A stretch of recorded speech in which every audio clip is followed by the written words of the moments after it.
Some of the big differences between inspecting an older house versus new construction are, first of all, the windows. A lot of older homes, especially in Metro Detroit, because it's an older city, are single pane wooden windows. Sometimes they still have the old lead-based paint on them, so there's some verbiage that a home inspector needs to be knowledgeable about and then educate our clients on. Sometimes those single panes will allow drafts or frosting, or they're easier to crack or break. And the newer construction, we've got a lot of vinyl windows, or these really heavy-duty wood windows or metal-framed windows, and they're dual pane glass, so there's actually a gas between two panes, and it allows for better insulation, so we feel less drafts coming in. A lot of the newer windows also have a lot of different options, like you can, pivot them inside so you can clean your windows instead of going outside and climbing, throughout the exterior of your house to clean all the windows even. You don't necessarily need storm windows anymore. Those were for those single pane older windows in the older construction, and now that dual pane glass eliminates the need for storm windows. Another difference between older construction and newer construction in homes is older homes were meant to breathe. We go into attics of older constructed homes and you'll see the original roof decking, those boards weren't airtight up next to each other. There was a little bit of a gap as they put the roof decking on, and then all your roofing material to make sure that the weather didn't come in. Of course, there's shingles or whatnot. And also they didn't have a ton of vents. You didn't see ridge vents at the peaks of older construction in homes. You didn't see stationary vents at the top of older construction roofs. You sometimes saw gable windows, or the opportunity for someone to take out their gable window and put in a screen, which is where we came up with gable vents. You also didn't see a lot of soffit vents in older construction because the houses were just built to breathe. And then they realized there were a lot of pest entry points that were vulnerable. So in newer construction, we've really started to tighten every nook and cranny of the entire house. So for instance, in the roof, now we have to have two ways that the attic will ventilate so that the roof properly functions, but also so that we have proper air movement in the attic. So now we have those ridge vents across the top, or those stationary vents or gable vents, and even those soffit vents underneath to allow proper air circulation that's necessary because we build our houses so airtight now. Another difference between older construction homes and newer construction homes are the type of wiring that's in them. Now, when we go back 50, 60, 70 years, and especially in Metro Detroit, we have older wiring, and sometimes knob and tube is still active. We'll find it in the attic or exposed ceilings in basements, and it's okay that knob and tube is still active in some parts of the house, as long as it's in good condition and your homeowner's insurance is okay with you having it.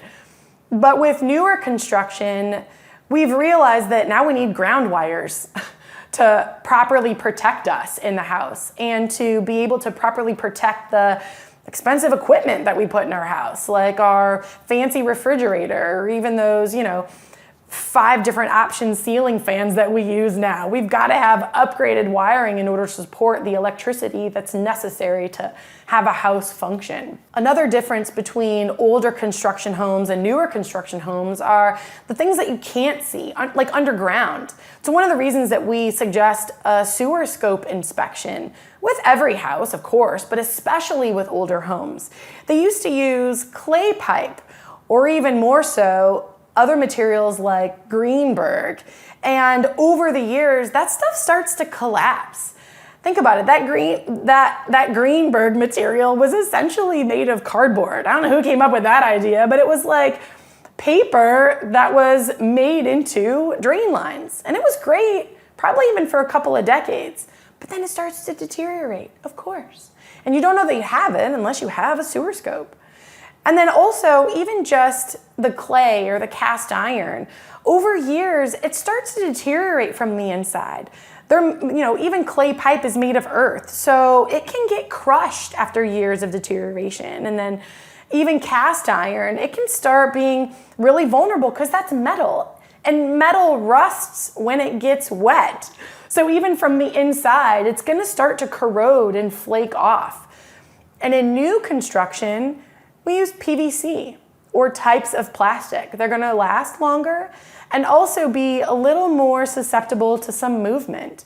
Because in new construction, think about it, a lot of times when you build neighborhoods, they're gonna take down a bunch of trees. Well, it's fine to have a level ground to build houses on, but what about those roots? They're still growing, probably even for a couple of years, or even finally deteriorating.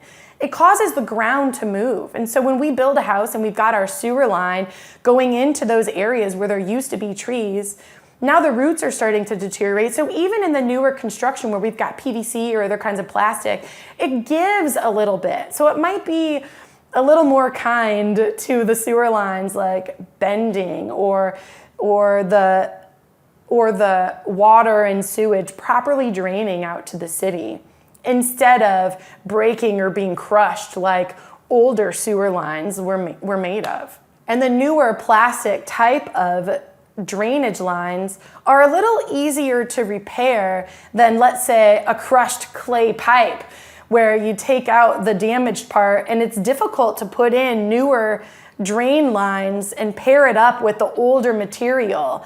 So in newer construction, it's a little easier to make repairs when that's necessary too. Another difference between older construction and newer construction are the water supply lines that bring the water into the house.